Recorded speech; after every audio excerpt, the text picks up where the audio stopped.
Hello friends, आपके अपने channel exam crack में आपका स्वागत है। तो फ्रेंड्स, आज हम लोग बीएड एंट्रेंस 2020 के लिए जीके के महत्वपूर्ण प्रश्नों को हल करेंगे, क्योंकि बीएड एंट्रेंस की एग्जाम डेट नज़दीकी है और यदि आपको अपनी गवर्नमेंट सीट पक्की करनी है तो आपको ज़्यादा से ज़्यादा प्रैक्टिस सेट को हल करना पड़ेगा।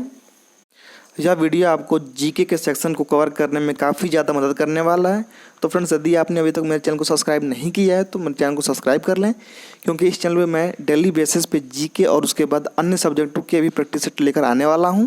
तो फ्रेंड्स, आइए शुरू करते हैं। तो आज का पहला प्रश्न है, सेल क्यों प्रसिद्ध है? तो इसका सही उत्तर है, स्टील उत्पादन के लिए सेल प्रसिद्ध है। अगर सेल के फुल फॉर्म की बात कर लें हम लोग तो इसका full form steel authority of India limited है। और इसकी स्थापना की बात करें तो इसकी स्थापना 19 जनवरी को हुई थी। 19 जनवरी 1954 को इसकी स्थापना हुई थी। और इसके मुख्यालय की बात करें तो इसकी मुख्यालय न्यू दिल्ली है और इसमें लगभग 70,000 लोग काम करते हैं। यह वर्तमान का डाटा है कि इसमें लगभग 70,000 लोग काम करते हैं। दूसरा प्रश्न है, यूएनओ की स्थापना को हुई? तो इसका सही उत्तर हो जाएगा 1945 में। अगर इसके डेट की बात कर ले हम लोग तो इसका डेट है आपका 24 अक्टूबर को, अर्थात 24 अक्टूबर 1945 को यूएनओ की स्थापना हुई थी। अगर यूएनओ के सदस्य देशों की बात करें तो इसके सदस्य देश 193 हैं और जो दक्षिण सूडान है वो इसका अंतिम सदस्य बना हुआ है। अगर यूएनओ की आधिकारिक भाषा की बात करें तो इसकी आधिकारिक भाषाएं 6 हैं। पहला आपका अरबी है, दूसरा स्पेनिश है, तीसरा अंग्रेजी है, चौथा फ्रेंच, पाँचवा रूसी और छठवां चीनी है। तीसरा प्रश्न है, अंतिम मुगल शासक कौन था? तो इसका उत्तर हो जाएगा बहादुर शाह जफर मुगल शासक का अंतिम शासक था। चौथा प्रश्न है, आज़ाद हिंद फौज की स्थापना कहाँ हुई थी? तो उसका उत्तर हो जाएगा सिंगापुर में आज़ाद हिंद फौज की स्थापना हुई थी। द्वितीय विश्व युद्ध के समय ही सिंगापुर में आज़ाद हिंद फौज की स्थापना हुई थी। अगर डेट की बात करें तो 1943 में इसकी स्थापना हुई थी और उस समय जापान के कब्जे में सिंगापुर था। पांचवा प्रश्न है, उज्जैन किस नदी किनारे बसा है? तो इसका उत्तर हो जाएगा शिप्रा नदी किनारे उज्जैन बसा है। छठा क्वेश्चन है, एक्सीमो के घर बने होते हैं? तो इसका उत्तर हो जाएगा बर्फ के घर, अर्थात एक्सीमो के घर बर्फ के बने होते हैं। सातवां प्रश्न है, ओबीसी का फुल फॉर्म क्या है? तो इसका सही उत्तर हो जाएगा अदर बैकवर्ड क्लास, अर्थात अन्य पिछड़ा वर्ग ओबीसी का फुल फॉर्म है। आठवां प्रश्न है, कंटेय रेखा दर्शाती है? तो इसका उत्तर हो जाएगा यह समुद्र तल से समान ऊंचाई और समान आकार वाले स्थानों को दर्शाती है। नौवां प्रश्न है, कथकली किस राज्य का नृत्य है? तो इसका उत्तर हो जाएगा केरल का। कथकली केरल का नृत्य है। 10वां प्रश्न है, कारगिल के समय पाकिस्तान के प्रधानमंत्री कौन था? तो इसका उत्तर हो जाएगा नवाज शरीफ, अर्थात नवाज शरीफ कारगिल के समय पाकिस्तान के प्रधानमंत्री थे। 11वां प्रश्न है, कावेरी नदी कहाँ बहती है? तो इसका उत्तर है दक्षिण में। अगर हम राज्यों की बात करें तो ये कावेरी नदी 3 राज्यों से होकर बहती है। पहला आपका केरला हो जाएगा, दूसरा आपका कर्नाटक हो जाएगा और तीसरा आपका तमिलनाडु, अर्थात 3 राज्यों से होकर कावेरी नदी बहती है। 12वां प्रश्न है, किसे गरीब नवाज खां कहा जाता है? तो मोइनुद्दीन चिश्ती को गरीब नवाज खां कहा जाता है। 13वां प्रश्न है, कीकली नामक लोक नृत्य किस राज्य में प्रसिद्ध है? तो उसका उत्तर हो जाएगा हरियाणा। हरियाणा राज्य में कीकली नामक लोक नृत्य प्रसिद्ध है। 14वां प्रश्न है, कुतुब मीनार कहाँ स्थित है? तो यह दिल्ली में स्थित है। अगर 15वां प्रश्न की बात करें तो कौन भारत का प्रमुख राज्य चाय उत्पादक है? तो असम। असम चाय उत्पादक का प्रमुख राज्य है। 16वां प्रश्न है, कौन सी आकृति भूमिगत जल से बनी होती है? तो इसका सही उत्तर हो जाएगा कास्ट वीडो। कास्ट वीडो भूमिगत जल से बनी हुई आकृति होती है। 17वां प्रश्न है, क्षेत्रफल की दृष्टि से विश्व में भारत का कौन सा स्थान है? तो 7वां स्थान है, अर्थात भारत विश्व का 7वां सबसे बड़ा देश है क्षेत्रफल की दृष्टि से। अगर जनसंख्या की बात करें तो यह विश्व में दूसरा सबसे बड़ा जनसंख्या वाला देश है और पहला चाइना है। 18वां प्रश्न है, खरीफ की फसल है? तो मक्का। मक्का खरीफ की फसल है।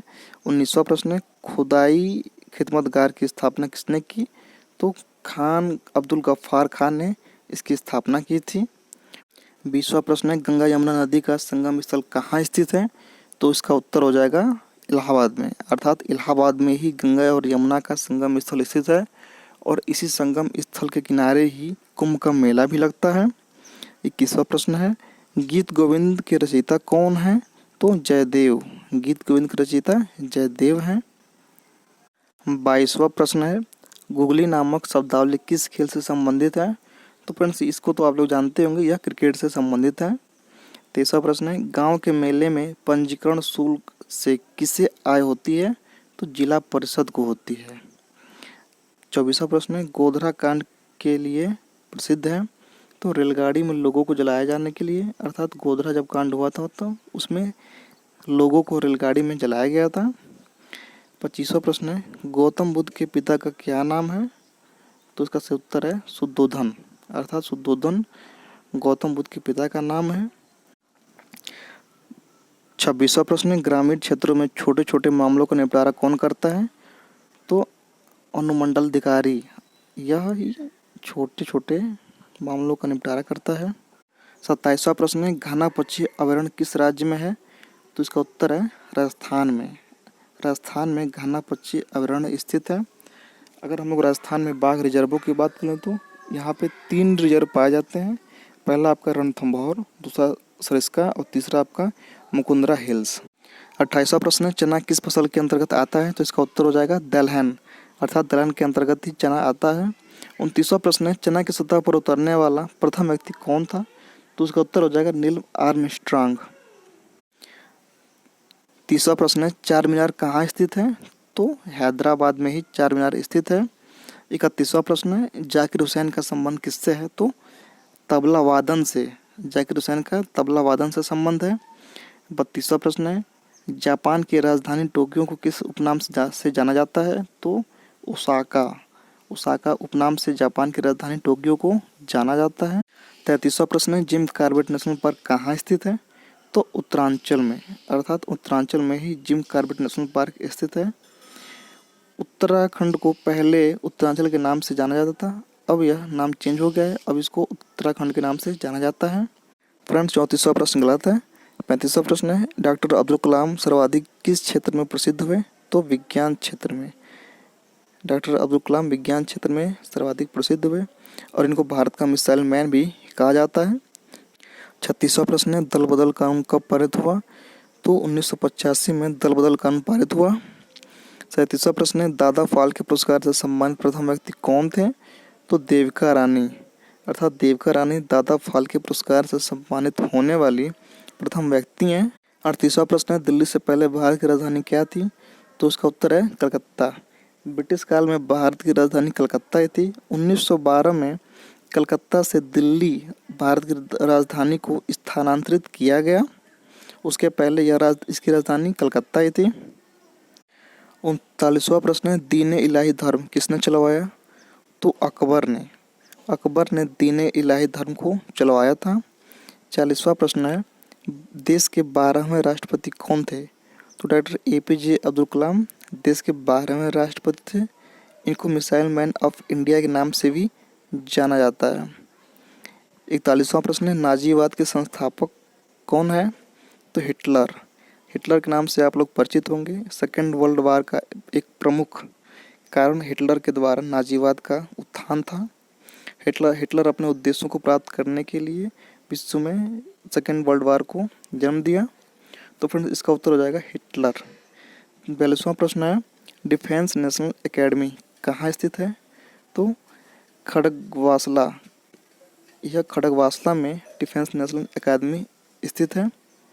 43वां प्रश्न है, परमाणु परीक्षण अधिकतर किस स्थान पर होता है? तो पोखरण में। भारत के पोखरण में अधिकतर परमाणु परीक्षण किया जाता है। 44वां प्रश्न हो जाएगा, पर्वत और पहाड़ की भूमि को क्या कहते हैं? तो इसको घाटी कहते हैं। पर्वत और पहाड़ की भूमि को हम लोग घाटी कहते हैं। 45वां प्रश्न है, पुष्कर मेला कहाँ लगता है? तो जयपुर में पुष्कर मेला लगता है। जयपुर को पिंक सिटी के नाम से भी जाना जाता है। 46वां प्रश्न है, फतेहपुर सीकरी का निर्माण किसने करवाया था?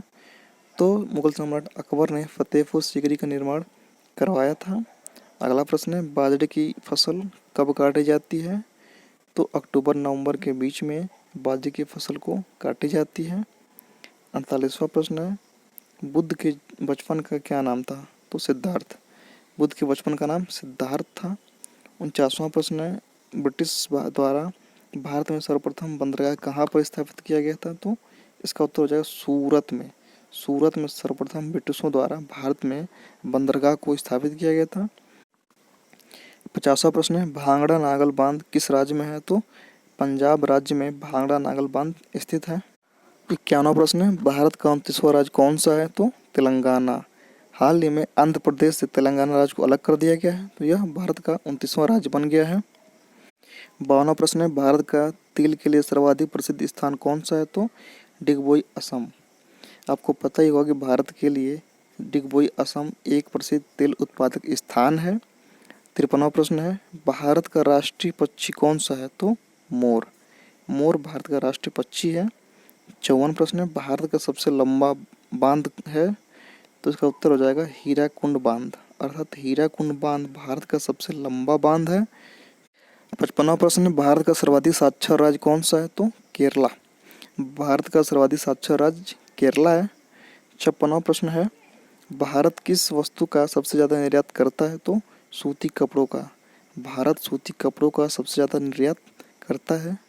57वां प्रश्न है, भारत की समुद्री सीमा की लंबाई कितनी है? तो 7500 किलोमीटर। भारत की समुद्री सीमा की लंबाई 7500 किलोमीटर है। 58वां प्रश्न है, भारत के किस राज्य में रबर का सबसे ज़्यादा उत्पादन होता है? तो केरला राज्य में। केरल में सबसे ज़्यादा भारत का रबर उत्पादन होता है। 59वां प्रश्न है, भारत द्वारा प्रक्षेपित प्रथम उपग्रह है? तो आर्यभट्ट। भारत द्वारा प्रक्षेपित प्रथम उपग्रह आर्यभट्ट है। 60वां प्रश्न है, भारत में कॉफ़ी की अच्छी उपज कहाँ होती है? तो कर्नाटका में। कर्नाटका में भारत की सबसे अच्छी कॉफ़ी की उपज होती है।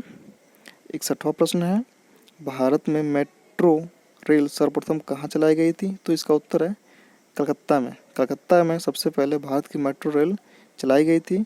62वां प्रश्न है, भारत में सबसे ज़्यादा स्वर्ण उत्पादन करने वाला राज्य कौन सा है? तो कर्नाटक। कर्नाटक ही भारत में सबसे ज़्यादा स्वर्ण उत्पादन करने वाला राज्य है।